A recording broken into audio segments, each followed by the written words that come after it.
Hi అండి, ఆగాకరకాయ curry చేసుకుందామా. చేసే విధానం: ఆగాకరకాయలు స్టవ్ మీద కడాయి పెట్టి ఆయిల్ వేసి 2 పెద్ద సైజు ఉల్లిపాయలు సన్నంగా తరుముకొని 4 పచ్చిమిర్చి ఇలా బాగా ఎర్రగా వేపుకోవాలి.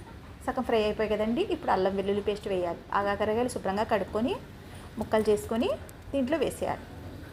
వేసిన తర్వాత కాసేపు మగ్గనిచ్చిన తర్వాత పసుపు, కొత్తిమీర తురుము వేసి మరి కాసేపు మూత పెట్టి మగ్గనివ్వాలి. మగ్గిన తర్వాత ఉప్పు, గరం మసాలా పొడి, ధనియాల పొడి, కారం వేసి బాగా కలపాలి. కలిపిన తర్వాత ఇలా బాగా కొంచెంసేపు మగ్గిన తర్వాత పచ్చి వాసన అనేది పోతుందండి. మూత పెట్టిన తర్వాత మగ్గిపోయాయి కదండి. ఇప్పుడు సరిపడంత వాటర్ వేసేసి